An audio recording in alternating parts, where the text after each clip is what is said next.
Welcome to Speak for Yourself, Marcellus Wiley, Emmanuel Acho, jumping off the screen. My man, it's time for our top story.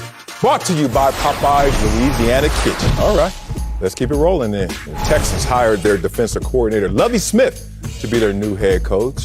Smith was not originally a finalist, but former Dolphins head coach Brian Flores was.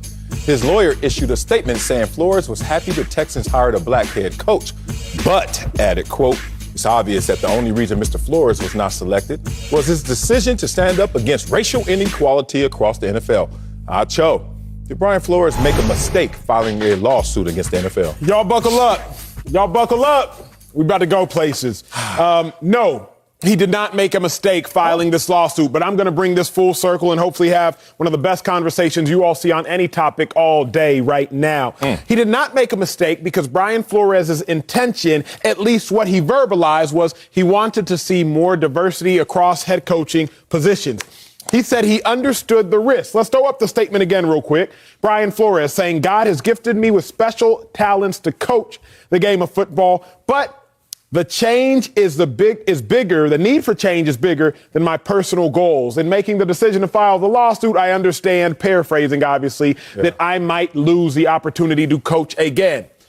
After Brian Flores filed the lawsuit, 50% of NFL coaches that were hired were black coaches.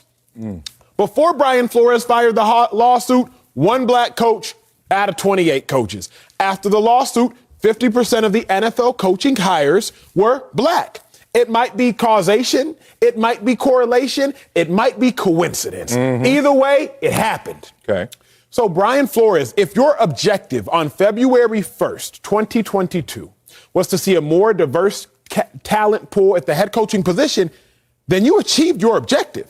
If your objective was to see black head coaches, minority head coaches, you achieved your objective. The Dolphins now have a multiracial head coach. The Texans now have a black head coach. So you went 50%. That's great. If the NFL had 50% of their coaches were black or multiracial, that would be great. So I think that Brian Flores accomplished what he set out to accomplish based upon his statement from February 1st. Did it cost him a job? Sure, it cost him a job in theory, but you can't be a martyr, then complain when it's time to die. You feel me? I'm listening. Like, you can't be a martyr. Is he a martyr? He was trying to be. Verbally, he said he was. Occupationally a martyr, obviously, what we're speaking. Because verbally, he said, I understand that I may be risking coaching the game that I love and that has done so much for my family and me. So he was attempting to be a martyr. I understand I might be risking coaching. So clearly not risking his life, but he's risking his occupational life. He said, I understand I'm risking my occupational life, but you cannot be a martyr, then complain when it's time to die. He said he was understand the risk he was taking, and clearly the risk he was taking was indeed a risk in his mind, in his lawyer's mind, in some degree in my mind as well. So I got other places I want to go. Yes, we're going everywhere. But I do think he didn't. I don't think he made a mistake. If his objective was to see more minorities, he saw more minorities. I think he made a mistake, man. I think his lawyers and him have come to an understanding they made a mistake. Therefore, they're keeping the score and yelling it out as the game is still being played. Wouldn't that look weird to you? Middle of second quarter. In this game, probably first quarter. We haven't even went to trial yet, and you yelling out the score. We up 7. Oh, no, that's not fair. You'd be like, dog, focus on the field, focus on the plays at hand, stay between the white lines. This situation to me, I say it's a mistake because I don't see the win in court. I don't see the win right now in the court of public opinion. And I also don't see the win in the job force. Let's talk about that because you brought up the job force. Right now, there are more minority head coaches. Job well done. Be careful of that connection right there. Kind of reminds me of me going to the beach. And I go to the beach and I see it's calm waters. And then I was like, oh, man, I want some waves to occur. Ebbs and flows, like, there's one minority head coach and then all of a sudden there's 3. You're like, I did that. No, I ain't caused them waves. There are greater forces at play that causes those waves. Just like a few years ago, there were 8 black head coaches. Now there's 1. Ebbs and flows, waves, high and low. I don't cause the tide. He didn't cause this tide as well. Now, it could feel good to the ego to say you do, but I don't think so. My question is, was this for the cause or just cause? Now, people need to understand the difference because a lot of times you stand up there and you think things are happening to you because in your mind, Acho, in my mind, in everyone's mind, the movie that we're playing in our head, we're the star of it. So when bad things happen to you as an individual, it takes character, experience, and wisdom to realize bad things happen to everybody. It's not just happening to you. And it's certainly not just happening to you in this case because you're black. Because you got the job from a white coach who was fired, who had one fewer loss than you and one playoff appearance that you never had. Basically the same. The same organization that in the last 10 years has had 7 head coaches. An organization so dysfunctional at the head coaching position that even Nick Saban said, nah, I'm good. Peace out. I can't even save this situation. But it's a black thing. It's crazy, man, because I'm looking at this situation and I'm like, I think Brian Flores really thinks his skin is his sin. Like he really is in that sad of place where he think, woe is me because of my color and my complexion. That's not how it is. That's not how this situation is. Now, let's go through the cases one more time. And please show me exclusively how these were based on your color. You say racist hiring practices in Miami when you got fired by a black GM who just hired a black coach and you got the opportunity and he's fired many of white coaches. Let's just say, interesting. Denver, they showed up late and they were drunk. You don't think that if they drunk, if they alcoholics, whatever you want to call them, you don't think they would do that to a white coach? Oh, they only do that to black coaches, show up late. Interesting. With the New York Giants, man, Belichick told me that it was somebody else's job thinking it was me. You don't think he would have done that and text one of his white assistants if he thought they were the guy? I just don't see the exclusivity to where it's a black issue. So I think it's a mistake because now he's being punctured. His reputation, he could have stayed in the pocket, Acho, waited one cycle at most and been back at it like Doug Peterson. Like he was that highly regarded even in being fired. Now people looking at him like, I don't know if that's the leader of men because, man, I don't know what he lead. So I agree with a point you're trying to make. Okay. Let me start with the only piece is, let me go to my point. And you said this was well-intentioned. I agree with you there. But yes, the road to hell is paved. Can be paved with good intention. With good intention. Here's my biggest issue with Brian Flores and how this is all paid out. And I have a huge issue at this point, Sal. At the outset, Brian Flores said he wanted to see more diversity amongst coaching positions. He said that this was bigger than him and that this was bigger than his job. But now, once Lovie Smith gets hired, why are you undermining another black head coach and him being hired? Because the statement from Brian Flores' attorneys after Lovie Smith got hired was, well, it's become abundantly clear that the only reason Brian Flores got hired is because he sued the NFL. That's implying that Lovie ain't qualified. Because Lovie Smith is actually a better winner in the NFL than Brian Flores, over 500. Brian Flores is under 500. Lovie Smith is a defensive mind, like Brian Flores is a defensive mind. Lovie Smith is more seasoned in the NFL than Brian Flores. Lovie Smith has actually been to a Super Bowl, which Brian Flores has not, as a head coach. So at the point in which you release a statement, Brian Flores, saying the only reason Lovie Smith got the job is because you sued the NFL, you are implying that Lovie Smith, a black man, did not deserve that job.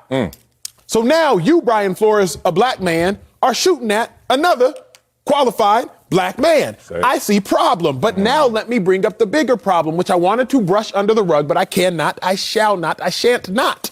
I tripped over that rug walking in your crib. Hey, man, what the hell you trying to brush under? Brian Flores is represented by 2 different attorneys, 2 different law firms. But one of the law firms is, I believe it's Doug Wigdor LLP, that law firm. I did a little perusing, Marcellus Wiley, Did you? Of the law firm that's representing Brian Flores. And I noticed a complete, utter lack of diversity in that law firm. All of the partners in the law firm are white. And if you go to the law firm's webpage, every person of the 19 people on that webpage, you will not find one black person. You will find one Asian individual. So wait a second, Brian Flores. You are suing the NFL because of a lack of diversity, and your representation in suing the NFL lacks diversity. Somebody got to make it make sense. Oh, nobody gonna make that. That's the only part that truly irks me is how can you sue the NFL for lacking diversity in their head coaching rankings, but the representation you have suing the NFL has less diversity than the NFL in which you're suing. Okay. The law firm has 6 partners. None of the partners are black. The head of marketing is not black. None of the paralegals are black. None of the attorneys are black. 19 individuals on that page. Please go check it for yourself and click on Meet the Team when you click on the website. And you do not see one black individual, yet they're representing you in a case against the NFL for a lack of black individuals. Yeah. That, to me, was astonishing. And that, to me, made me say, wait a second, Brian Flores. If you're going to fight the fight here, then the people that are helping you fight the fight, they got to at least know how to fight the fight. Because how can someone be suing a organization for lacking diversity when they organization lacks diversity? I know you don't want to make that one make sense to me because it don't make sense to you either. Hey. But that one still really killed me. Hey. And I like Brian Flores. You ain't got to do that part. You ain't got to do that part. I had to, though. You love the truth, though. And this ain't adding up to being. It irked me. Like, it truly. I don't like black people shooting at black people. I really don't like. I don't like people shooting at people. I don't like shades of. I don't like shades of like. Oh yeah, I want this black person to get the job, but only if it's this black person. Like, come on now. Are you actually for equality, or are you just for your elevation? Woo, Acho. I've been trying to tell people out here in these streets. It's crazy when you say something bad against a black person today, in general, you sell out.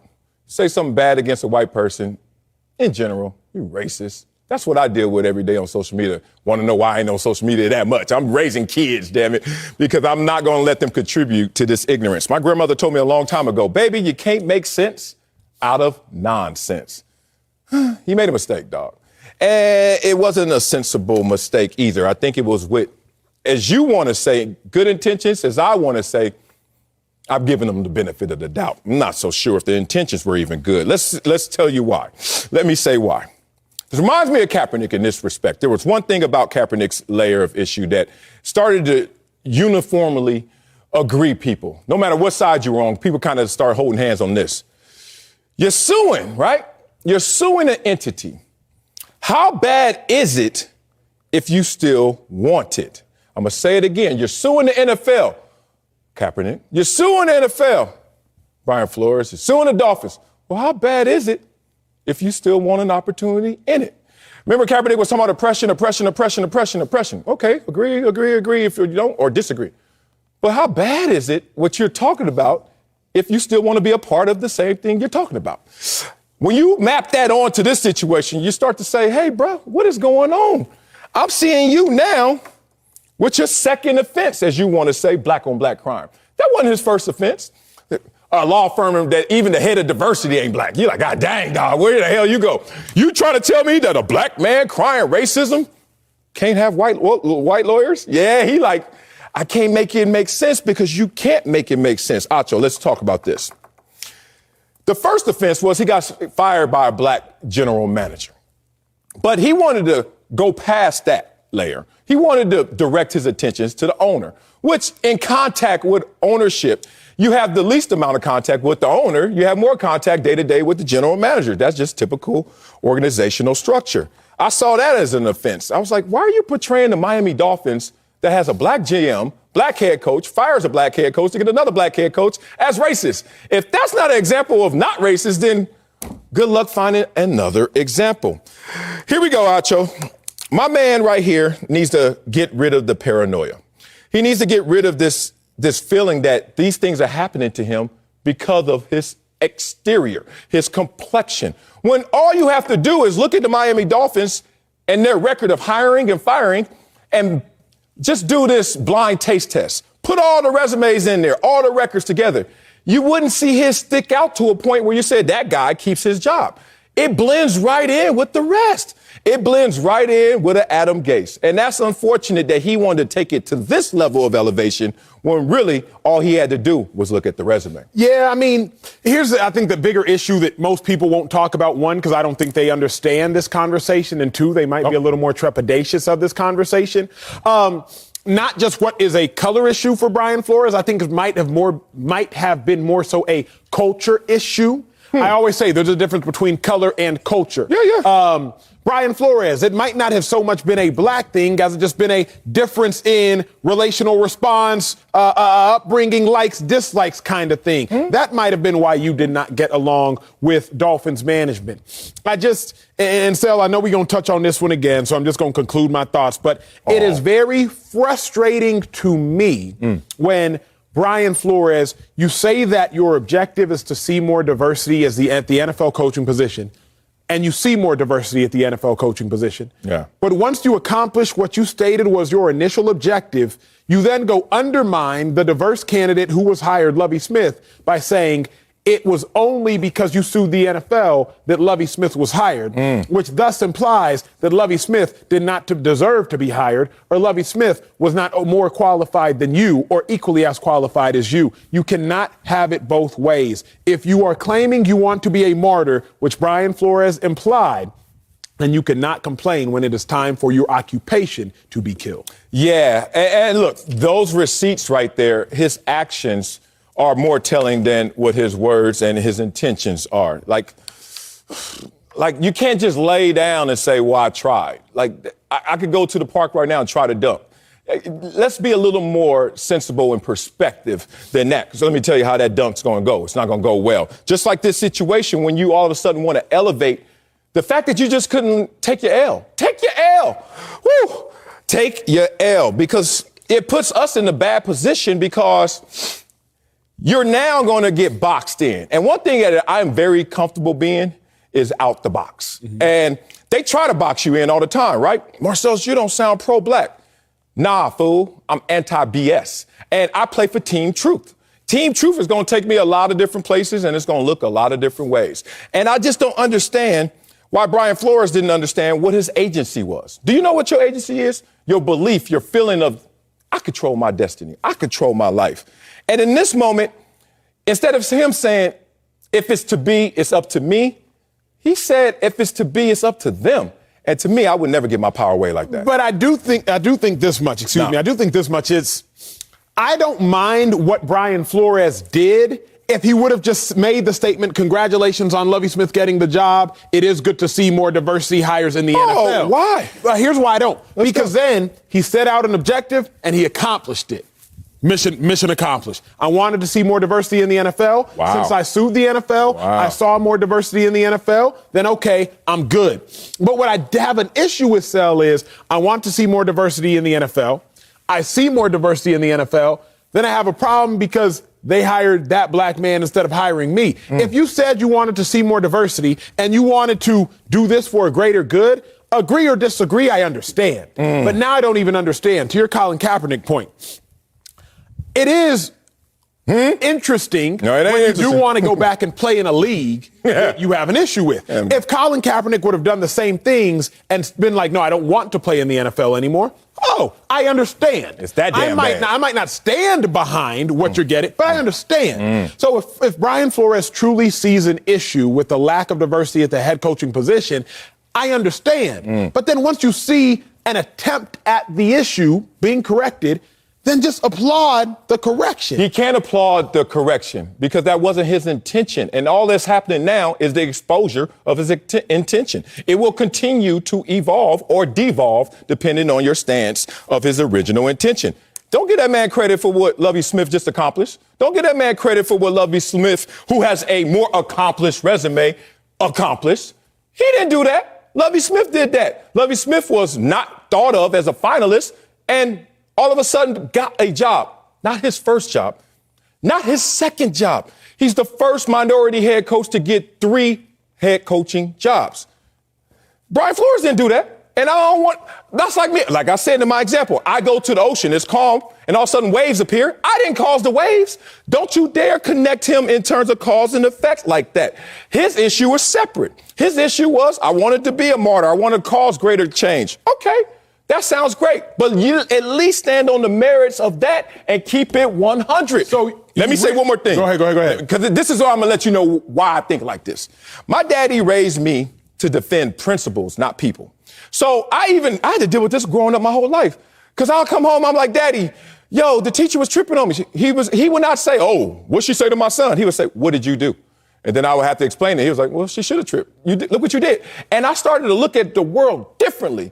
Instead of just all this allegiance and, oh, this is what I'm going to represent. My dad taught me how to respect humanity. And think about respecting humanity in these terms. If you just look at us like we're humans, then you will understand what my perspective is. Because after that, it started getting into his own factions, his own cliques. Male, female, rich, poor, black, white. Like we just start all of a sudden representing little sections of the entire population. I look at this like he tried to act like all black people know what I'm talking about. All black people have been discriminated against. Lil Wayne came on a Fox show, I think it was Undisputed, and said, I never dealt with racism. And people tried to eat him alive instead of stepping back, stopping and thinking like, that's a proud moment. A black man who has not dealt with racism. I stand here as well as Lil Wayne and many others like, dog, stop acting like we all dealing with a plight, bruh. Because I grew up with fight or flight. But now you look at these cats, it ain't just fight or flight. It's fight or flight or plight. And he tried to use his plight to be the fight. Not today. Not tonight. Coming up, Joe Burrow is getting ready for the Super Bowl and dishing out advice. We'll tell you if we like what he said about social media. But first, Mark Sanchez is in the building. Oh, man, you're a block too late, Sanchez. He'll help us answer if we're more confident in Matthew Stafford or Joe Burrow this Sunday. Next on Speak for Yourself. Welcome back to Speak for Yourself. It brings me no greater joy than to introduce Mark Sanchez. I'm over here, too. Right. Our guy, Mark, we got to get to the Super Bowl now, though. A lot of stuff to cover. Matthew Stafford, yes. Joe Burrow making their Super Bowl debuts, and Burrow can become the only quarterback to ever win a national championship, Heisman Trophy, and Super Bowl. Now, on the other side, Matthew Stafford has 8 total touchdowns with only 1 interception this postseason, and his Rams are 4.5-point favorites right now, according to Fox Bet Sportsbook. So, Sal, can't wait to dive into this one. Who you more confident in? Is it Joe Burrow, Matthew Stafford? I don't want to say the name. I want to say the game, and you tell me what name. I'm more confident in the guy who had a better regular season, better postseason, and a Hall of Fame resume. Who is that? Anybody? Oh, Matthew Stafford? Ding, ding, ding, ding. Yeah, I got to go with Matthew Stafford. Look, Joe Burrow's in a situation where he's playing great football. But it's been some ebbs and flows. It's been a roller coaster ride. Y'all want to go back to that Chicago Bears game? Did y'all watch that game live? I called it. Tell 3 plays in a row. I know. 3 plays in a row. What happened?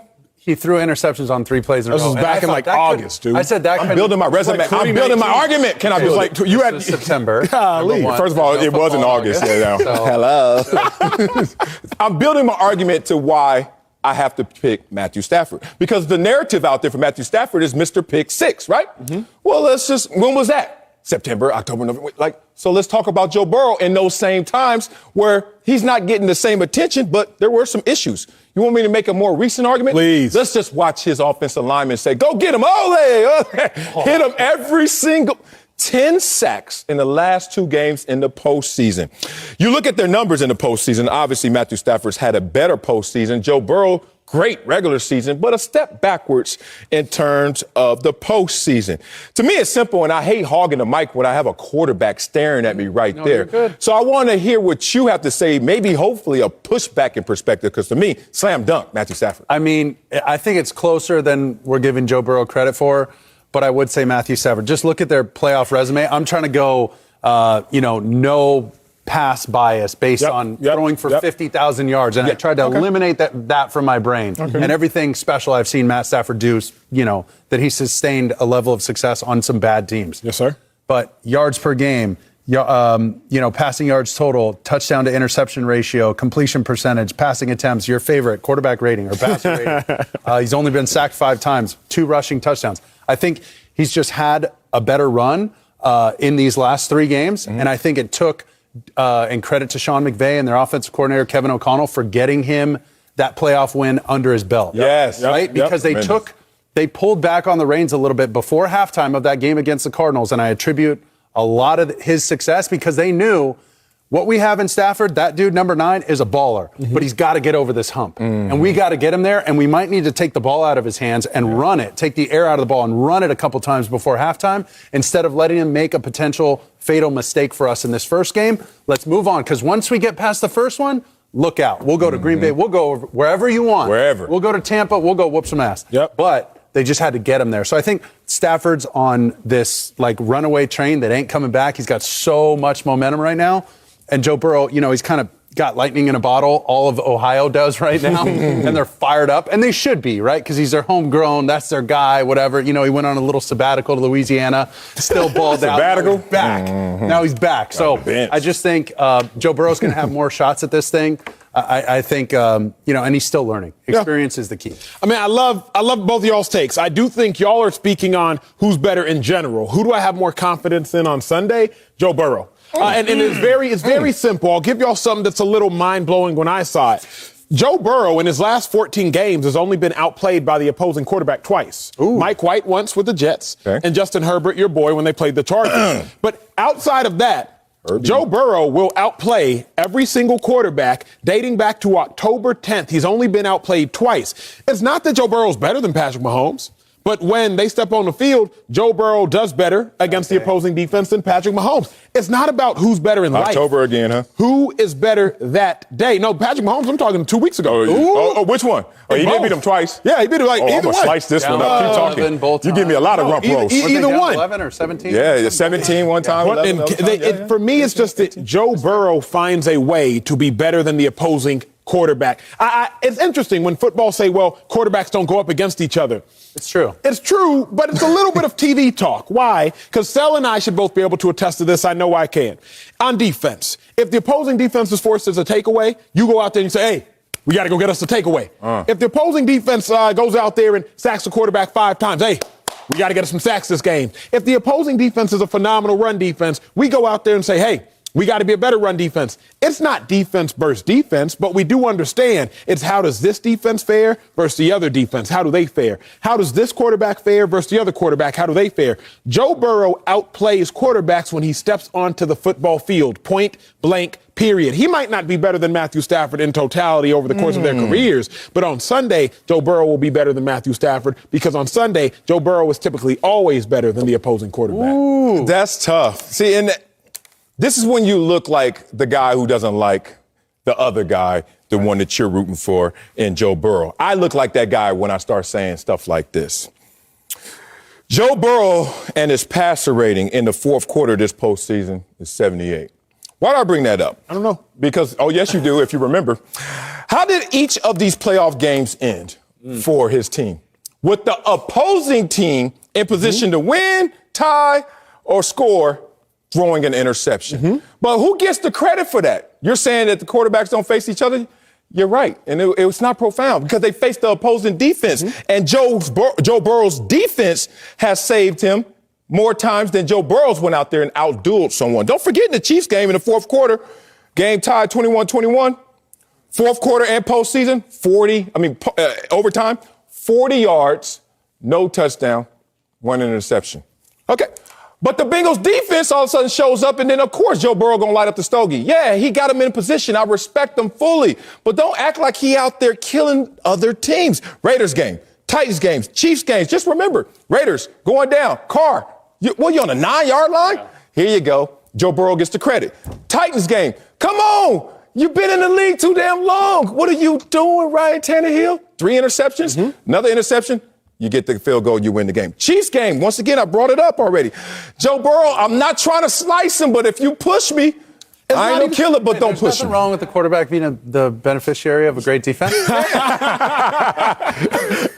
You said it. But I will say, come on, man. We're saying the same thing. Are we? Here's why. You said he's outdueling. You said he's beating the other quarterbacks. If the other quarterbacks are ending the games with interceptions, then that is check to Joe Burrow's defense. He's doing but that is check to Joe Burrow outdueling the opposing quarterbacks. Bigger check to the defense. In theory, we are saying, in my mind, the same thing. Okay. I don't think they're mutually exclusive. Okay. If Joe Burrow's defense is balling up against the opposing quarterbacks, then Joe Burrow is also balling. Sanchez, you stepped on the field, and we played together when you were the starter 2014. And I vividly remember before the huddles, before the games, locker room speeches, hey, we just got to score more points than they do. What's that mean? You, the leader on offense, every game has to score more points than their leader on offense. Exactly. So while we always ask, it's not quarterback versus quarterback, it's offense versus offense. You changed them pronouns. You changed them pronouns to you, and then it went to we, and then it came back to you. Because it's the same thing. It is Joe Burrow has to put up more points than Matthew Stafford. Period. I trust that Joe Burrow will put up more points than Matthew Stafford. I don't care what Joe Burrow's done in the last 17 weeks. I don't care what Stafford's done in the last 17 weeks. Like, you act like the field goals haven't had. We're talking about complimentary. Yes, and it's okay. Like Stafford's been the benefactor of plenty of defensive plays. Not as many. What are you talking about? He's got the best defensive player in the last 20 years. You don't think that helps? No, they throttled the Bucs. I will give Stafford. I love Stafford. Keep in mind, siloed Kyler Murray in the pocket. The only reason, got a pick six on the 5-yard line. The only reason the Rams are here in my mind is because of Stafford. Are you not going to acknowledge anything I just said? He is deep in that hole of that argument. He's like, no way. It's okay. Going to benefit. But if you're saying, okay, neither defense gets a sack or a turnover or a play for a loss, a tackle for loss. Let's just say that in the Super Bowl, and it's completely offensive. Who are you taking? Burrow. That's the answer right there. Coach would say, the reason that's the answer. Burrow has given y'all no reason at all whatsoever to not take him. If you want to talk about the Chicago Bears game, keep in mind, Matthew Stafford had 3 consecutive games with pick sixes. I'd rather Joe Burrow get all your sins out on one night. Don't sin all weekend. Just sin all Thursday night. That night and Sunday night. I don't think by Sunday, go to church. By Sunday, go to gathering. But I get like Joe Burrow had a terrible game against the Bears. Mark Sanchez called it. Yeah. Matthew Stafford had a terrible game against the Titans. Backdoor had a terrible game against the Niners. Backdoor had a terrible game against the Packers. We're doing some hitters going in a slump and then getting their way out. We're doing something that you usually argue against, but now you're arguing for, which is, one, you got to respect. You got to respect complimentary football. But two, when you look at the two quarterbacks, you always tell me it's not about your individual accomplishments. It's about you going out there and just being better than the other guy. That's it. But Matthew Stafford's been better than Joe Burrow in the postseason. Like, I don't know, and the regular season. So what's your argument? Here's my argument. It's okay. You just got out. Sorry, we got to talk about track. I'll be right back.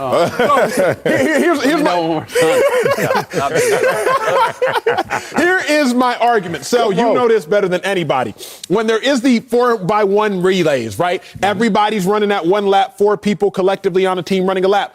I just have to be better as the lead leg. That's the first person who runs the first 100 meters. I just got to be better than the opposing team's first leg. I don't have to be better than the opposing team's third leg, fourth leg. I just have to beat my guy right now who I'm running against. You're making my point this day. Then it's not agast the other quarterback. You're playing against the defense. Here's my point. Y'all talking about what Stafford did against the Bucs, what Stafford did against the Cardinals, what Stafford did against the whoever the heck the Niners. Forget all that. What's Stafford going to do when he has to play Joe Burrow? Because when Burrow plays an opponent, now don't do that. If a question is more confident in Burrow or Stafford, we have to draw from experience to gain the confidence. But look at come on. And the experience here. We're splitting hairs. They're both really good. They're both going to play great. I can afford to split hairs. Some of us on this desk cannot. But all I'm saying is y'all aren't looking at Burrow's talent. And you're not looking at the defense when they save them in the 7 takeaways. The 7 takeaways and the 20 points that they've scored off of those same turnovers. Respect the Joe Burrow. Points in the playoffs? Yes. Oh, that's a big stat. Come on, man. I do the homework and I use the eyeballs, and you do too. Like, if someone right now, if Coach, you're so silly. If Coach walked up to me right now, he's like, look, the teams are set. But this is going to be a virtual game, a new game. And you can have either quarterback. You know, I used to play 3 flies up with your boy, and you like quarterback on both teams? Yep. If you get to pick one quarterback, like based on what I've seen the entire year, especially the postseason, I'm going with Matthew Stafford. I hate that we're living in a world where it looks like I don't respect Joe Burrow.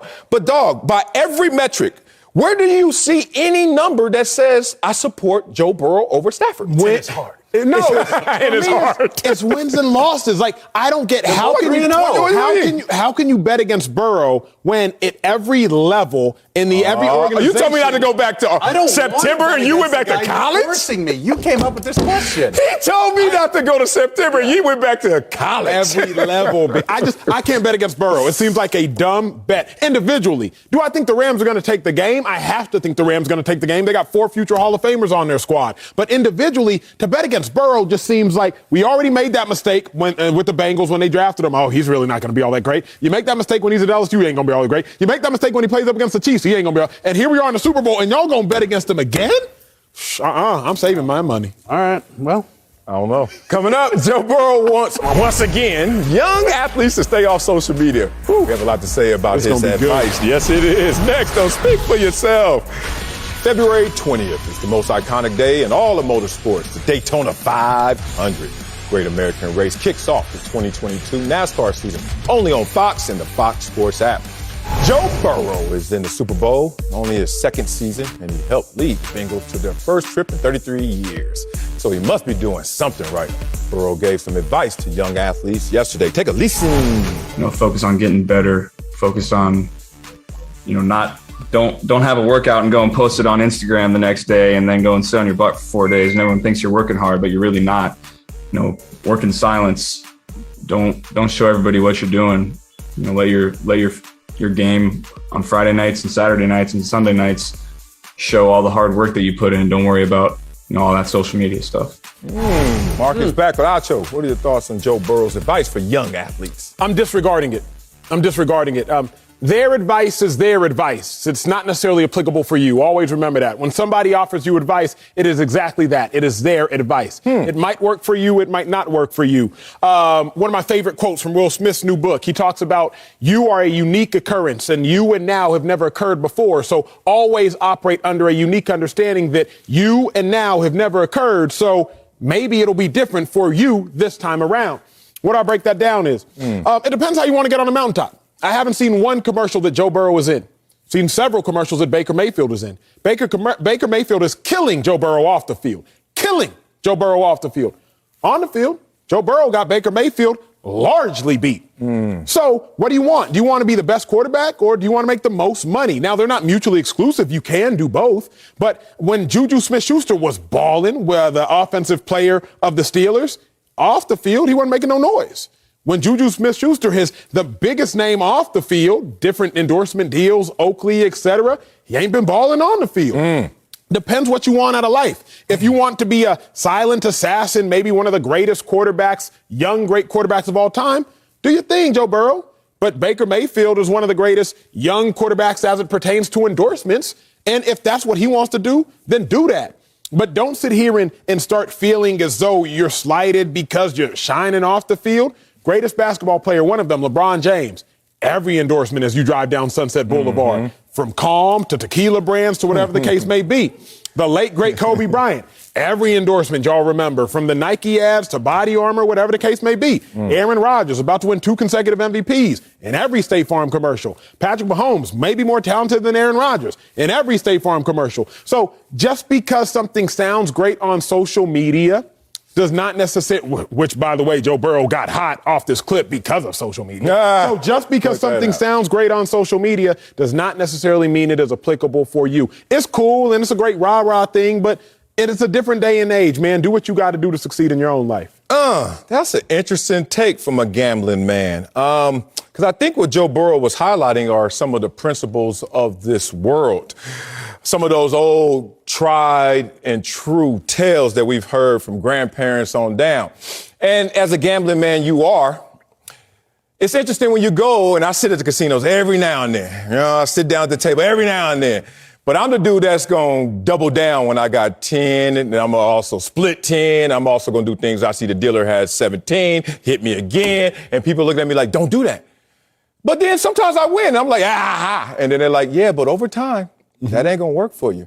Now, I think what Joe Burrow is saying is like, look, I understand everyone has their own individuality, but what's going to win, what the house is going to do, the house wins, principles win as well. Let's talk about it. Because in the old school, when I was playing, my coach used to always say, don't come to practice on a red carpet, right? Basically, he was like, Hey, man, I don't care what is going on. Keep this priority in terms of what you are focused on. That's playing the sport. And everything comes from that, right? What Joe Burrow is saying is basically talk robs walk. When you are, I did something, I worked out right now. Then I got to post it. And don't act like you just posted and dip. You post it and you check. Is it on fire? What the comments say. My boys see it. Oh, who is this girl? DM her. Like all this stuff happens when you could be working some more, right? And coach is just saying, look, you add up all of that time, overtime, you wasted some time. And I think all Joe Burrow is highlighting is the house wins. Whether you're going to double down one time, Wiley, or some kid working out and get those likes and get those metrics, over time, you're probably not going to win as much as you could. Like that. Muhammad Ali, champions become champions when no one's around. John Morant says everything, all the work is done in the dark. I'm thinking of Jerry Rice running all those hills with nobody there. I know what he's saying. Yeah. And that's that tried and true traditional approach.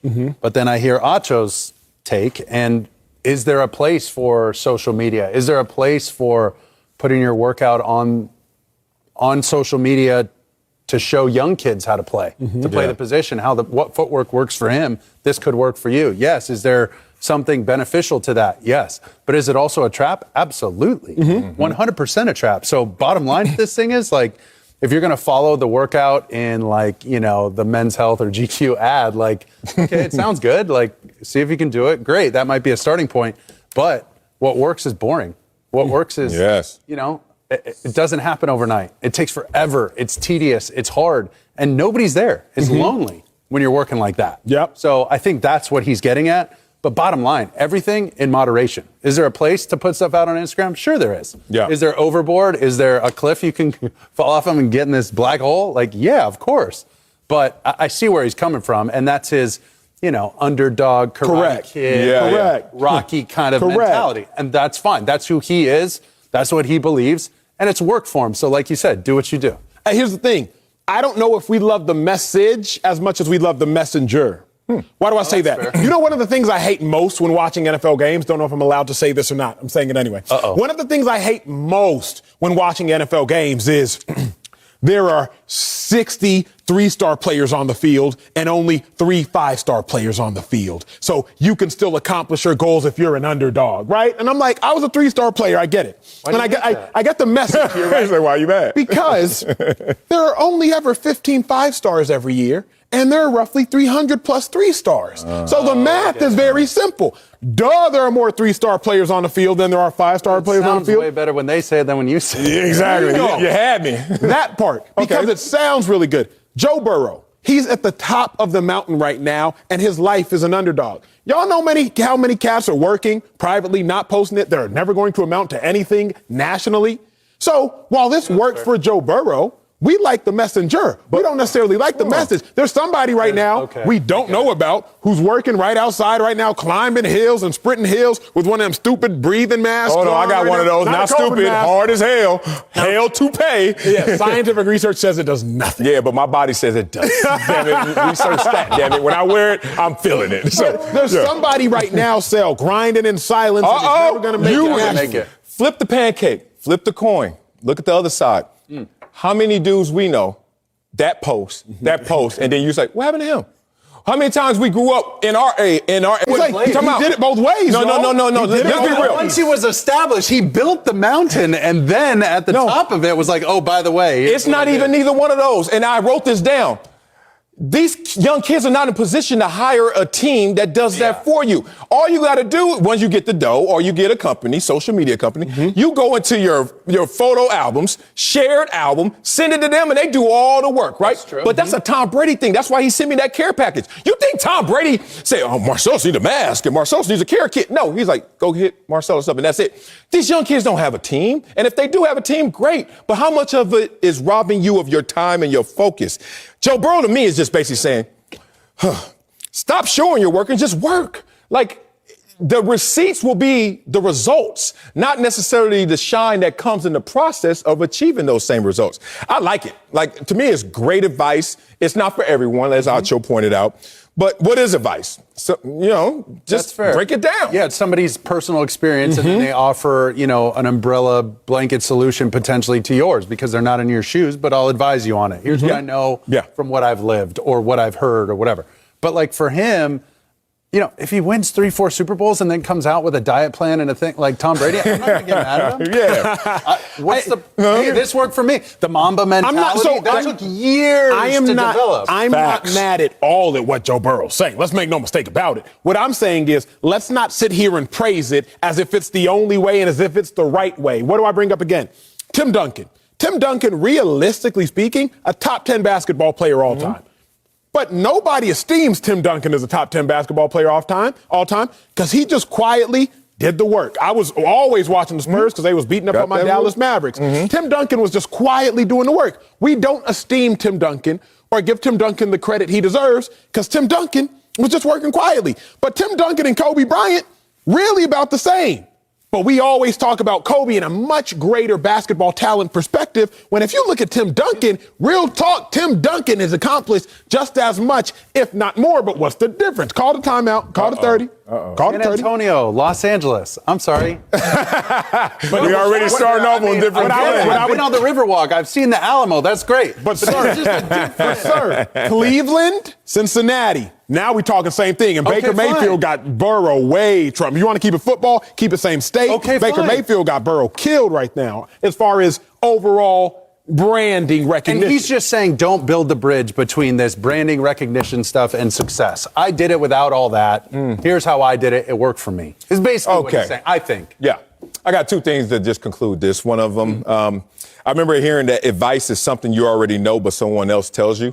So that's interesting because I think these young athletes know there's a balancing act, as we brought up, between doing it. So it's not so much sizzle or substance, as Acho wants to highlight. It's sizzle and substance, or else maybe one would be lost. Interesting. Coming up, the Cowboys are running it back with their coaching staff, as Acho jumps on social media right now. We'll tell you if they're making a mistake next on Speak for Yourself. Well, let's head to Dallas. Coordinators Kellen Moore, defensive coordinator Dan Quinn, both coming back to the Cowboys after being mentioned for several head coaching jobs. Now, head coach Mike McCarthy is back as well, and Cowboys legend Jimmy Johnson said on The Herd yesterday that Jerry Jones, quote, doesn't ever want to admit that he's wrong, so he's going to hang with whoever, close quote. Cowboys making a mistake running it back with their coaching staff. Not at all. I think this is a blessing. Like, just look at the staff and what they were able to accomplish and some of the stats and the rankings. Jerry didn't really want them to leave, and they stayed. How is this a bad situation? Now, that's not to say that those two coordinators, Kellen Moore and obviously Dan Quinn, didn't want to leave. They went out there and they took interviews, they took opportunities, but it didn't work out. And sometimes in life, a no is the best yes you'll get, right? How many times you wanted to do something, go somewhere, be there, and then all of a sudden you're like, this happened to me a lot growing up. Nah, mama's like, nah, can't do it. Then you hear the next day at school what happened at that same place. That no became the best yes you ever heard. So somebody in this organization needs to make sense of the fact that, hey, we came short of the goal. But guess what? 31 teams will come short of the same goal. But what do we have here in Dallas? What are we cooking up? What are we brewing? To me, those are all positives. You got the number one offense. You got to revamp defense with young stars on it. Why won't you run it back? So I look at this situation as a blessing. Even though those guys went out there and tried to see other situations, see if they're better, they all stayed. It's a positive. Cowboys making a huge mistake, and I look at it like this, Sel, very, very, very simple. The Cowboys have the right cards in their hand, but they're not playing them the right way. You brought up blackjack earlier. If y'all do not know, in the game of blackjack, an ace can be worth 1 or 11. An ace has the value of 1 or 11, dependent upon what makes the better hand for you. So if you are sitting with a 9 and an ace, you have a value of 20. Highest in blackjack is 21. So you good. Just sit there, stay, let the dealer lose to you, keep it pushing. But though you have the right cards in your hand, you can play that wrong. You can choose for that ace to be valued at 1 and ask the dealer for an additional card and somehow wind up losing that hand. Have the right hand, but play it incorrectly. Cowboys have the right hand. Kellen Moore, right guy. Dan Quinn, right guy. But they're playing it incorrectly. Make Dan Quinn the head coach.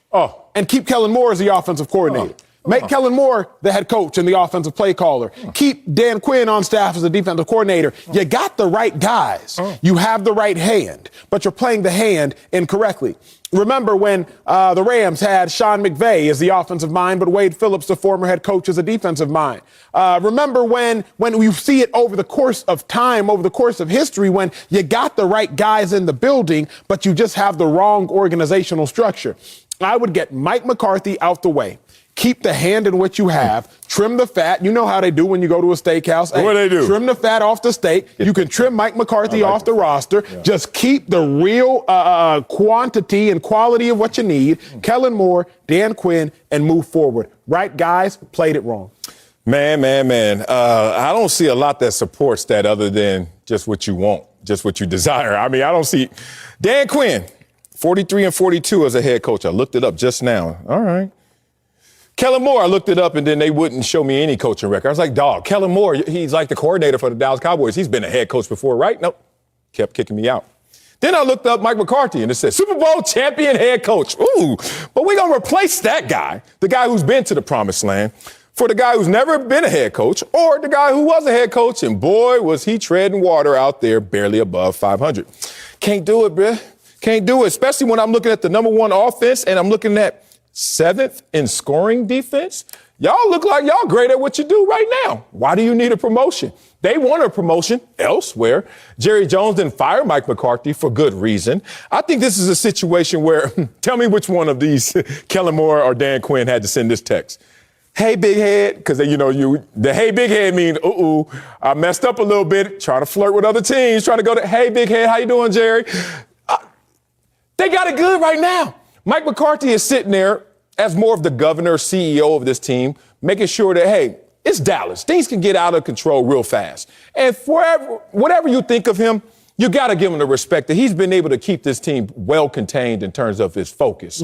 Now, are they maximizing their potential? No. But 31 teams don't maximize their potential in their minds because they fall short of the goal. But this team is built for success, and I think it's coming real fast. Here's my problem. The Dallas Cowboys played the San Francisco 49ers in the playoffs this year. The Dallas Cowboys have a better quarterback than the 49ers quarterback. Yeah. The Dallas Cowboys have a better team than the 49ers team. The Dallas Cowboys had a healthier roster than the 49ers within the course of that game. Yet the Dallas Cowboys lost that game. So the Dallas Cowboys had better players and performers on the field than the 49ers, but on the scoreboard, they still found a way to lose. That means that the 49ers must have had a superior off-the-field talent because on the field, the talent of the 49ers was not superior. That means the 49ers had a better coach than the Dallas Cowboys coach. So something has to change because, Mike McCarthy, your players were better than their players, but you lost a game. Your players were healthier than their players, but you lost a game. That means that something off the field was greater than that which was on the field, and you are what is off the field. My biggest issue is this, and I love this quote. Let's go. A wise man learns from the mistakes of others. A fool learns from his own mistakes. Better said, a fool learns from his own mistakes. A wise man learns from the mistakes of others. The Dallas Cowboys' current coaching staff will have 2 head coaches in the National Football League in 2023, and none of them will be Mike McCarthy. And that is the problem. Remember the Washington football team, 2013, when Matt LaFleur was on the roster and Sean McVay was there and Kyle Shanahan was there and, even Mike McDaniel was there as well. But all that talent on that staff selling, they ended up with Jay Gruden. You had Sean McVay, Matt LaFleur, Kyle Shanahan, and Mike McDaniel, and you ended up with Jay Gruden? That's the mistake the Cowboys are going to look back and make. They're going to look back and say, we got Kellen Moore, we got Dan Quinn, and we kept Mike McCarthy? That's why I'm like, nah, bad decision. Go ahead and let Mike McCarthy go. They should have. Clearly, they will not now, but it will come back to bite the Cowboys. Man, that's really, really saddening to know that you look at the Dallas Cowboys as the better team, but they lost to the inferior team, you say, the San Francisco 49ers, and it's all on the coach. That's kind of sad to say because if I start to use that mindset model around the league, I start to look at, let's start here, Kansas City Chiefs. Got a better team than the Cincinnati Bengals. Andy Reid, time's up, big dog. Are we going to go there with Andy Reid? We're not going to go there with Andy Reid. Why? Because Andy Reid won a Super Bowl. Mike McCarthy won a Super Bowl. But no. Andy Reid lost to an inferior team. Mike McCarthy lost to an inferior team. But we're not getting rid of Andy Reid, but we're going to get rid of Mike McCarthy. Why? I don't know. Because there are situations where sometimes the guys just don't perform up to standard. Patrick Mahomes is better than Joe Burrow. Patrick Mahomes is at home. Joe Burrow advanced. It's not on the coach. You just look at the situation and you say, you know what? Next time, next go around, let's advance this ball forward. Let's make sure our team is doing better. So this whole indictment of Mike McCarthy or his lack of likability, I don't know what it is, but it's just a different set of rules when it comes to Mike McCarthy that I know we wouldn't want to apply to other coaches. Certainly coaches that we like. Certainly not Andy Reid. Coming up, Brian Flores' lawyer says he thinks his lawsuit played a part in him not getting the Texas job. Uh-oh. I'll tell you if that decision was a mistake. Next on Speak for Yourself. The Texans hired their defensive coordinator, Lovie Smith, to be their new head coach. Smith was not originally a finalist, but former Dolphins head coach Brian Flores was. His lawyer issued a statement saying Flores was happy the Texans hired a black head coach, but added, quote, "It's obvious that the only reason Mr. Flores was not selected was his decision to stand up against racial inequality across the NFL." So, Acho, did Brian Flores make a mistake filing a lawsuit against the NFL? He didn't make the mistake filing the lawsuit, but Brian Flores got confused on his journey. Brian Flores set out and said, you know what? I'm going to file this lawsuit because there needs to be a bigger change in the NFL. There's not enough black head coaches. Okay, after Brian Flores filed that suit, 50% of the coaches that were hired were black. So mission accomplished, Brian Flores. As soon as you see Lovie Smith and Mike McDaniel get hired, you should be ecstatic. 2 other black men are now coaches in the National Football League when there was only one prior. 4 vacancies, 2 black hires, mission accomplished because your mission was a need for change. And you saw change. But now after seeing that change, you have an issue with Lovie Smith being hired because your attorneys put out a statement simply saying that the only reason Brian Flores didn't get hired was because of the suit. Now you've taken a shot at Lovie Smith, the black man who actually has a better resume than you, Brian Flores, a black head coach who went to a Super Bowl in 2006, which Brian Flores, you have not as a head coach. A black head coach who is above 500 as a winner, which Brian Flores, you are not as a head coach. A black head coach who is more seasoned in the National Football League than you, Brian Flores, only being a head coach for 2 years, to Lovie Smith's, I believe, 13 plus years and now counting. So what I hate is Brian Flores implying or insinuating Lovie Smith only got the job because Brian Flores, sued. If you are saying that a change needs to be made in the National Football League for more diversity, that change was made. It might be causation, you, Brian Flores. It might be because of the lawsuit. It might be a correlation. It might just be coincidence. But either way, it occurred. Your objective was to see more diversity. We saw more diversity. So now why are you undermining the diversity? Because they didn't hire you? Now, that's what I don't like. I'm with you there. Look, I wouldn't have done it this way. You know, looking at the word mistake, it's like if the man felt he was wronged, then obviously he should have filed this lawsuit. However, I will say I don't think he was wronged. Looking at this case, simply, I don't think this is a guy who was wronged as much as a guy who couldn't take his L and properly take his L. He took an L. He got fired. He was a coach that had one more win than the coach that they fired before him. That coach went to the playoffs at least, and he didn't. You look at the Miami Dolphins in the last 10 years, they've had 7 head coaches, most of them white. His cause was to fight for more diversity, racial equality across the NFL in terms of hiring practices. Because the NFL, there's never going to be equality all around. Because if you want to start there, what are we all consumed with when we watch the NFL? The players. There's no equality in the players. They're mostly black. Then there are people of color. Then there are white players. So there's no equality and there's no cause there. Now you look on the sidelines, there's been times where there have been a few black head coaches, up to 8, I think the highest number. And there are times where right now it's at a low of 1 and then it moves up to 3 head coaches, ebbs and flows. But this is a situation where, I don't know, Brian Flores, there's a rapper I just got hip to. I'm going to give him some hype, give him some love, because, boy, is he touching me. He doesn't even know it. Like, I'm really a fan in like a week. Name's Lil Russell. Dude online going hard in the paint. He had a line that said, "Are you so pressed to grow that you're praying that it rain?"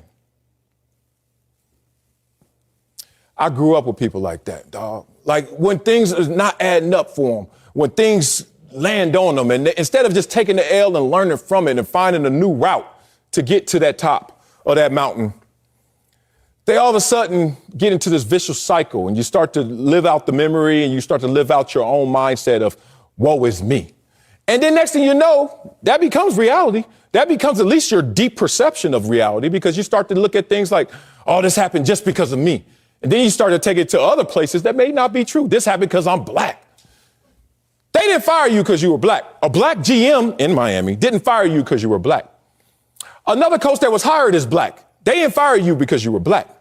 Every situation, there's nothing that says that he was exclusively discriminated against because he were black. Because he was black. They came late to my meeting in Denver and they were drunk. That's not because you were black. Maybe they were unprofessional, maybe, but it's not because you were black. I just think that he loosely tried to connect so many things to his skin color instead of just, hey, maybe these were bad situations, or maybe I wasn't good enough in those same situations. Regardless of all that, man, I just think that he could have went about this a different way, sat in the pocket and waited another cycle. So then why do you think Brian Flores got fired in Miami if not because he was black? Because if Brian Flores is saying he got fired because he was black? It's easy. He had a bad relationship with Brian Greer. As simple as that. Chris Greer, excuse me. They didn't get along. Like, they had different selections. You know how it goes. Acho, tomato. All right. I'm going to let that one slide. Next one. And then let me get a number one with cheese. I don't like cheese. All right. Then after a certain while, he liked Tua. You don't like Tua. You wanted Herbert. He didn't want Herbert. So then all of a sudden, the owner flying in, flying out, checking in, checking out. Remember, NFL owners own these teams as a hobby. Their priority, their mainstay, how they made their capital is not in the NFL. This is just generational wealth on the side. He checks in, Stephen Ross like, what's going on? Chris like, Brian like, And he's like, well, you guys can't get along? I'm gonna have to pick. I remind you, I went through this situation, but it was white GM, and it was a white head coach. Marty Schottenheimer and I forget his name right now. A.J. Smith, thank God, because he cut me. That's probably right. Boy, I went through a moment right there. A.J. Smith, Marty Schottenheimer, 14-2. Get up out of here. Why? Because the owner was forced, Dean Spanos, to make a decision. Though this happens all the time, and it's not just because of the color. That's my issue. But here's the thing. If Brian Flores is better at his job than Chris Greer, the GM, is at his job, then if you got to make a decision, wouldn't you not keep the man who's better at his job? Me? I'll keep the one I have a better relationship with if the gap is not wide enough. How much better is he at his job? He was under 500, brother. First of all, you shouldn't be that damn proud to even bring attention to the fact that you are mad at somebody firing you and you are under 500. Like, how silly is that? Like, I understand. You know what it is? He tried to attach it to the plight. You know, it's inequality. Look at the numbers. Only one head coach. Okay, that's one separate issue. But are you the qualified guy who should be the second head coach? Is the conversation I'm having. Everyone else wants to make it grander than it is. When you go to court, it's not about y'all. It's about you. He tried to bring a y'all conversation into himself and make it bigger than it was. I do think Brian Flores is one of the best 32 coaches in the National Football League. They don't do that based stuff. upon his resume. Well, we know that. So if Brian Flores is worthy of being a coach, I don't have an issue with Brian Flores coming out and saying, look, I want to see more black head coaches in the National Football League. Me either. Got no issue with that. But we're not doing this question today because of that. Sure. We're doing this because, the GPS has got us rerouted to now you can't even congratulate a black head coach who gets the opportunity that you said you were fighting for. Yeah, so now my question is truly with Brian Flores' intention, which you and I talked a little bit more about off mic, talking now on mic. Yeah. With Brian Flores' intention. If his intention was to see more black head coaches, it should, to me, have stopped there for Brian Flores. Mm-hmm. Unless his intention was not to actually see more black head coaches, unless his intention was for him to either get money or get a job. But this is when it comes down to, y'all always got to understand, what are you truly fighting for? Mm-hmm. If you don't actually know what you're fighting for, you'll never know when you've won. Yeah. And I think that's the problem here is I'm not convinced that Brian Flores and team know what their real fight was for. Because if the fight was for more diversity, then you won that fight.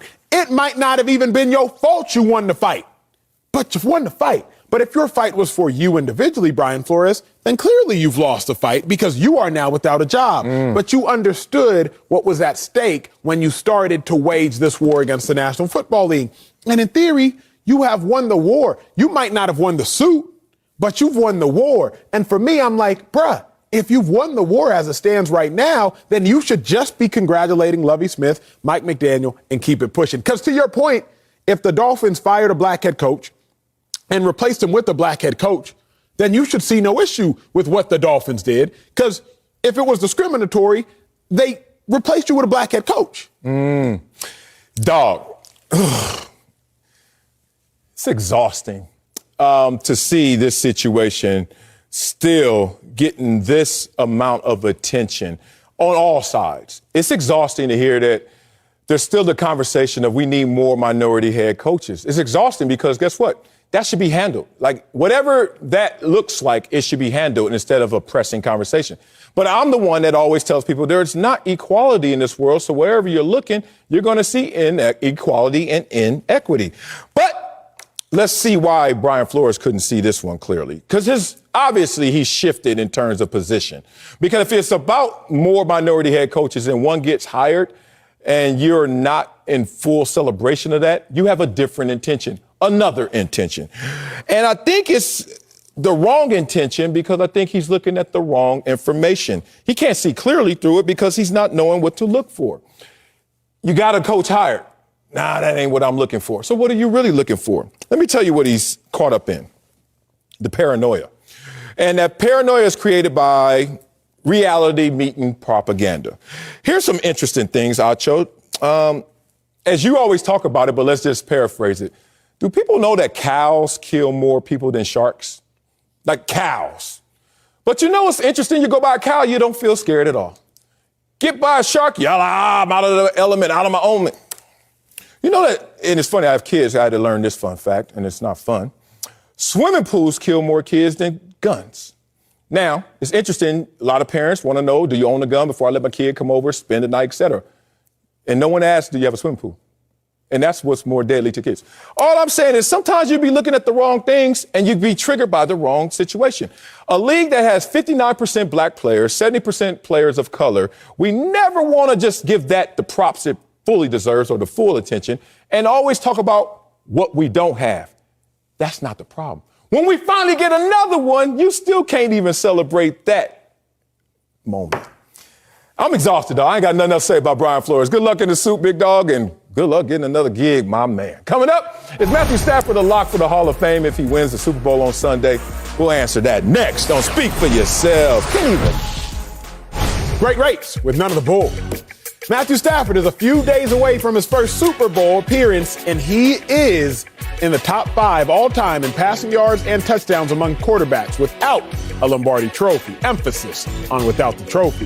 Now, NFL.com posed this question. If a Super Bowl win, would that make Matthew Stafford a Hall of Famer? Former quarterback David Carr said, quote, gosh, reading a paragraph today. Let's go. I love Matthew Stafford as much as the next guy, but he's never been the consensus top quarterback in the league for an entire season. And he's never won an MVP. There are a dozen other quarterbacks that would have the Rams team in the Super Bowl. So to answer your question, no. Ooh, spicy.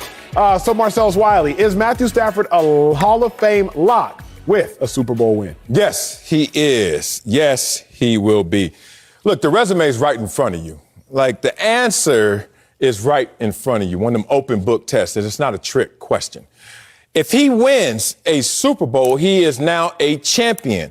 With that resume, you add on champion to that resume, that's a Hall of Fame resume. Let's talk about it, because there are other quarterbacks in contention with him in terms of the stats. And you tell me if these guys are Hall of Famers. Let's start here. Phillip Rivers. He's on the Fringe. I had to start at the bottom. Fringe. Yeah. Eli Manning. Yeah, no doubt. Ooh, no doubt. No diggity? What you, Teddy Riley? Okay. Ben Roethlisberger. Yes, sir. Okay. Now, the one that you said, Fringe, I don't know. What was the one thing keeping them away? Super Bowl. Yeah, buddy.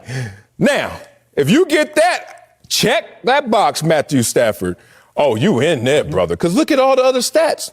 You got Ben Roethlisberger basically in yards per game. Y'all got basically the same passer rating. You certainly, Eli's not in this conversation. Eli, he's already passed Eli on every statistical category. I'm saying Roethlisberger, who people are saying slam dunk, which he should be. Of course. Well, I'm just trying to tell y'all, keep watching the dunk contest. The next guy, Matthew Stafford, if he gets this ring, he about to yam it too. And it's just that simple. I got all the stats here to go against Mr. Carr if he wants to retort, but basically, yeah, he's in. Yeah, Stafford is a Hall of Fame lock if he wins. If he wins Super Bowl. It's just a no-brainer because Stafford already has all the aggregate stats like Marcellus is talking about. Yeah. He's already a top 5 in passing yards. He's going to end up top 5 in passing yards. He's going to end up more than likely top 5 in passing touchdowns. The biggest blemish on Stafford's resume, beyond the lack of the Super Bowl, was a playoff record. Yeah. But he already now is 500 in the playoffs. Okay, the real bigger blemish than even the playoff record, his regular season record going into this season, atrocious. Yeah. But now, not all that bad. 85 and 93. Play one more season with the Rams. You'll be above 500 as a winner. Better than Eli Manning. You're fine. Let me ask you this question, Sal. I'm listening. If Matthew Stafford doesn't win the Super Bowl, is he a Hall of Fame lock? No, and that just proves how Hollywood we really are. Like how we don't really care what's in front of us, but we just care about the show, more of the production of what it is. Let me tell you, let me break that down. In Detroit, he was on basic cable. Now he's on the premium channel. Now, if you watch the show, it's pretty much the same show, except location has changed, a different set. And obviously, now it's going to be different results. But Matthew Stafford has been doing this for so long, and I hate when people come new to something. But what's this? What's this that Matthew these Stafford aggregate numbers. Like he just got plugged into a better equation. But he plug in a 7 to this number. Plug in a 7 over here. He's still plugging it. 9, his number. His jersey number. Number 9 is still number 9, which has been Hall of Fame level, but I understand how we work. We ain't tripping off of that. It takes me back to this lazy correlation. There's some dudes who could just say, man, she's beautiful. I'm going to go speak to her. And then I remember I had a homie or two who would do this. Who's checking for her to now all of a sudden tell them how fine she is? Like, if nobody checking for them, then how fine are they? And I was like, and they used to use that on me until I got my money. But the point is, I hate when people need one more thing when it's already a thing. He's already. Phillip Rivers is a Hall of Famer to me, as well as Matthew Stafford. But I know the world I live in. So when I'm in Rome, I do as the Romans do. I'll say he got to win a Super Bowl. But winning a Super Bowl is going to be added to a mountain of evidence that says he should be a Hall of Famer already. Top 5 ever? Dog, you're top 5 ever in something? And they say, yeah, we have like 30 of them in here, but not you. And you're like, I'm top 5 error. Error excluded. I still respect him as a Hall of Famer before this game. If he doesn't win, I don't think he gets in. I know. Because at the end of the day, to get in, it's all about Super Bowls. Like Eli Manning, you said, should he be in? Absolutely. Phillip Rivers, should he be in? Come on. The only true difference, because outside of the Super Bowls, Phillip Rivers trumps Eli Manning. Yes. Just about every statistical metric, anything that you can actually measure, Phillip Rivers wins. So that tells us how important Super Bowls are. So if Super Bowl is a primary criteria for a quarterback to get into the Hall of Fame, then Stafford has to have that primary criteria to get into the Hall of Fame. I don't have it now because I haven't researched it before the show, but I would be very interested in how many quarterbacks are in the Hall of Fame without Super Bowls. I can promise you it's not a lot. So you can't necessarily make that exemption for Matthew Stafford because Super Bowl is that primary criteria. I do think he gets it, and I do think he gets in. Look, all right, here's one question. Let's do this. All right, we're sitting there, we're general manager of a team. Now we get to see their entire careers right in front of us. Who would we have drafted in terms of career? Eli Manning, Phillip Rivers, or Matthew Stafford? Now I'm not talking about wins and losses. I'm talking about this is going to be the quarterback for you. Who's the better of those 3 quarterbacks? Who's the best? Stafford, I'm drafting. But Stafford! But if you know what you know, you're going to take Eli, because though Eli never won a playoff game outside those 2 Super Bowl runs, those 2 Super Bowl runs are 2 Super Bowl runs. So as a GM, I do think if you knew what you know, give me Eli over Stafford. Eli made it work. Giants' defenses were amazing, but like Eli found a way to make it work. Yeah, he did twice. But imagine if you had Matthew Stafford instead of Eli in those same situations. Would they be better or worse? That's what's so tricky. I don't know that they would be better. I ain't tricking. I don't because if Matthew Stafford was like that, if he was just that good, we would have seen it in Detroit over the course of 11 years or 12 years. I don't believe that. Well, you have to now. Here's why we have to believe it, because I didn't always believe it, but Joe Burrow has made that come true. How? Because Eli would have won in Detroit? Because Joe Burrow has shown us. Move on. Burrow has shown us that What did he show if us? a quarterback is that good, you can elevate a bad franchise and a bad organization. No, he the Bengals didn't. were a No, bad he didn't. organization. No, because the 49ers won 4 games. The next year, they're in the Super Bowl, just like the Bengals with Jimmy G. Jimmy G's proved that to you? Jimmy G's proven he's a winner, not at the same level as Joe Burrow to me. Whoa, because the they're Niners at the were same not place. as bad as the Bengals. The Niners' 4 coach wins? is greater than the Bengals. 4 wins. They had but 4 wins. Bengals had 2. Bengals had 2 They wins, had and then they had 4 wins. They had 2, and then they had 4. And then they had 4. Yeah. So 2 wins Same and team. 4 wins. Same Bengals team. over the course of them 4 Stop. years Don't had do that. 21 wins. Don't do that. Okay, I didn't want to get bogged down by that. Now, we're not having a discussion if he wins it. We know he's a Hall of Famer, Yes, sir. right? Because then you'd be, what, the 9th quarterback, 50,000, Super Bowl win, passing yard. They're all in the Hall of Fame. Woo! I just don't understand why we got to give him the cherry on top Super Bowl team accomplishment award. Because it's not the cherry. I think the Super Bowl's ice cream, big dog. At least the Super Bowl is not the cherry for quarterback. Eli doesn't have the ice cream. He got the cherries. But That's my point. He has the ice cream. Right. Because the Super Bowl, you can serve that by itself. Eli Manning has nothing but Super Bowls. That's Here's a good Ice Cream point. Sunday. Good You know what I'm saying? I you come do. at me with some cherries, throwing them things in the trash, big dog. Damn, Matthew. Get out the trash. Speaking of Matthew Stafford in the Super Bowl, Terry Bradshaw still has plenty of money to give away, so Fox Bet Super 6 is running Stack the Cash one more time.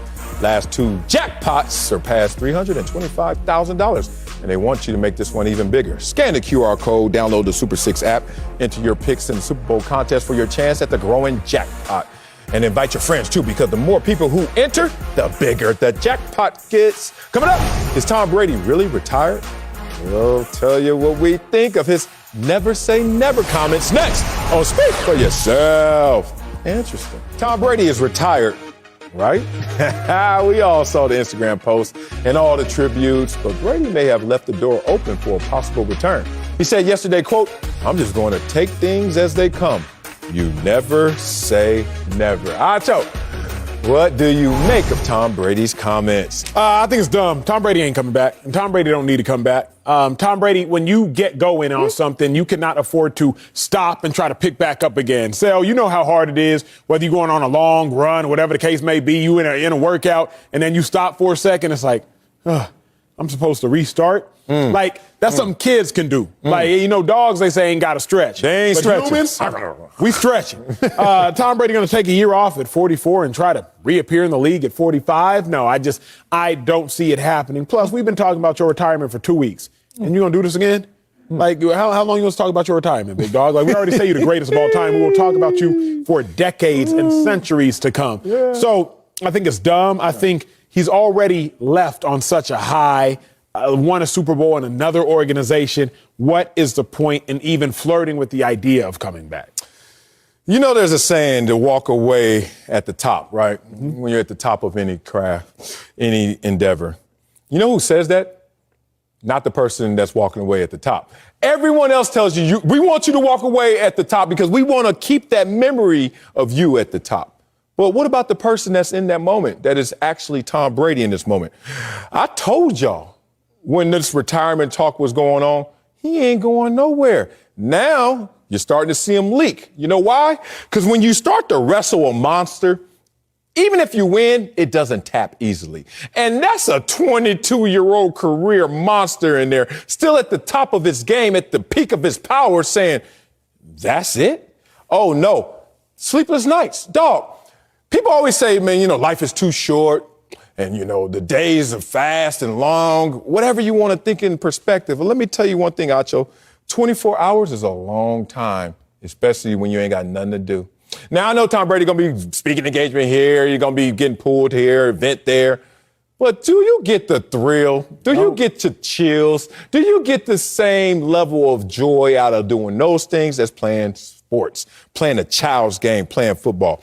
I just think he's wrestling with it right now, and that's okay. Why are we urging him to go one way or the other?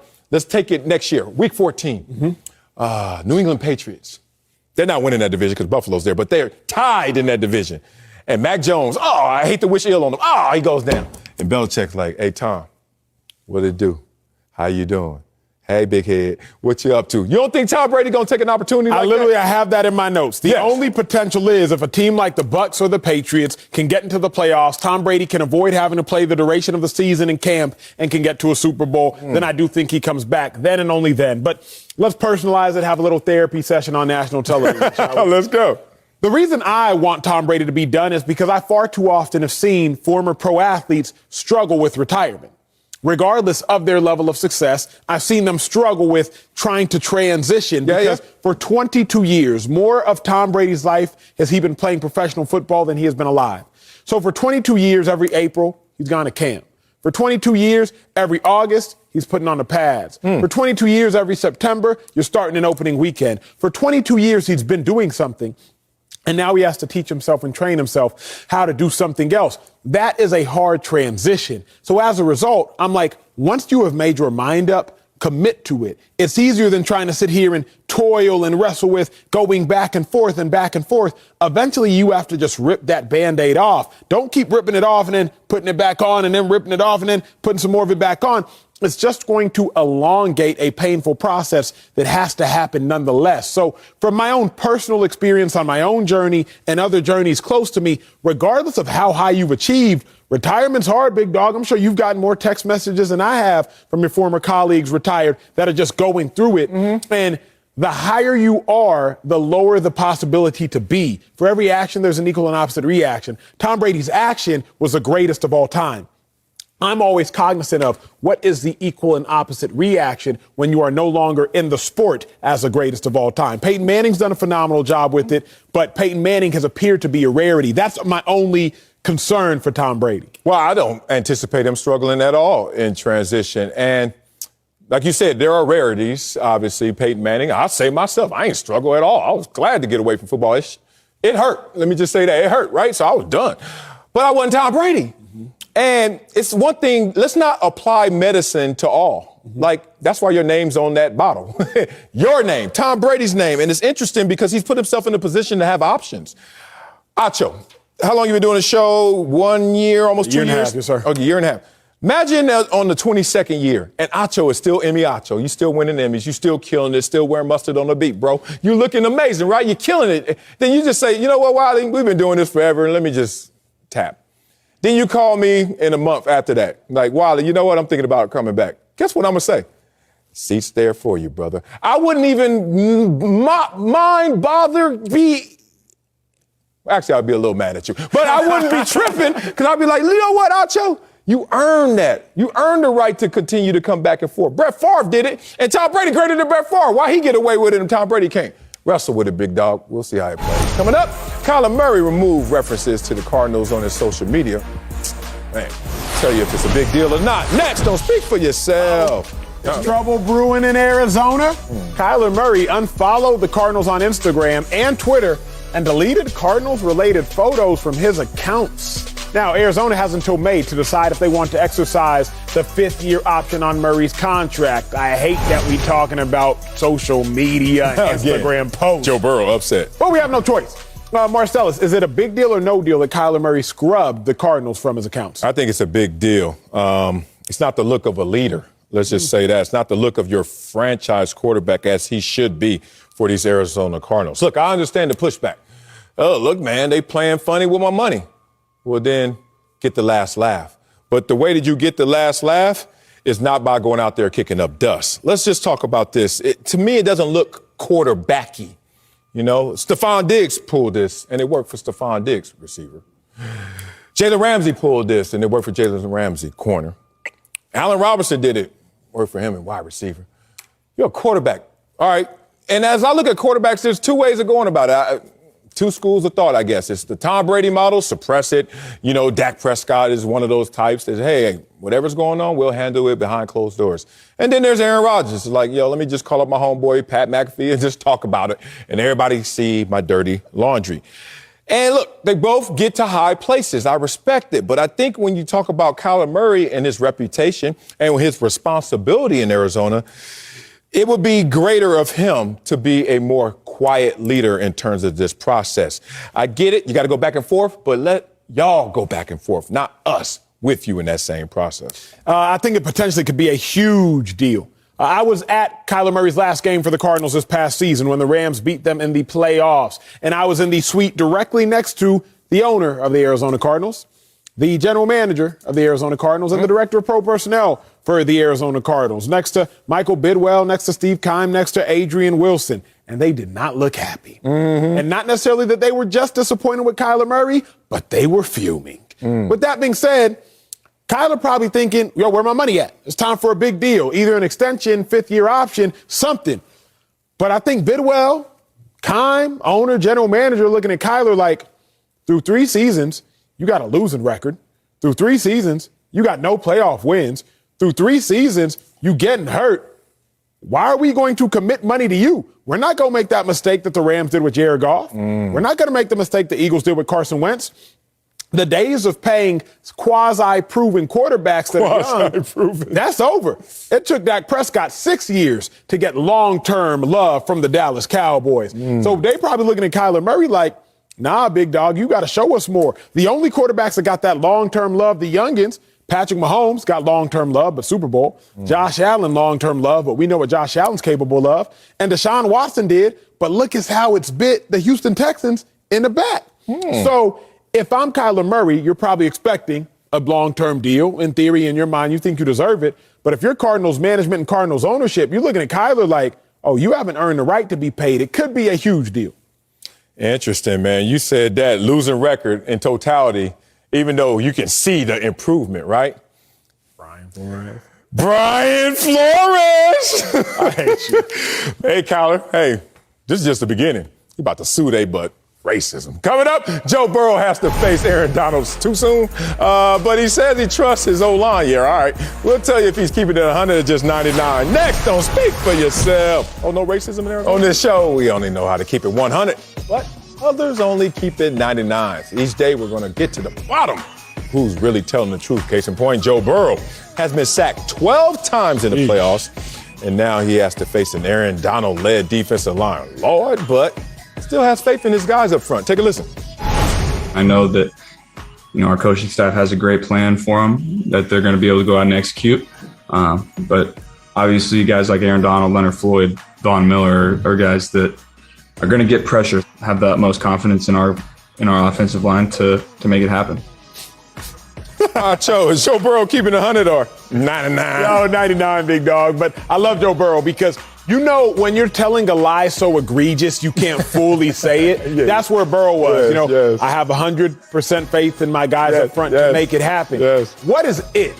You feel me? He let a lot of discernment up for dissension up for it. A lot of faith in his guys to get Aaron Donald and Von Miller blocked or to make it happen. It could be getting sacked 5 times. It could be getting sacked 9 times. The question is, what is it? Yeah, add an H to it. Hit. That's what he's talking about right there. Look, I wouldn't trust my hands if I keep getting hit in the face. And these are my hands. You think I'm going to trust these 300-pound adult males who just so happen not to know how to block when they're in the postseason? And now Aaron Donald's going to be coming at them?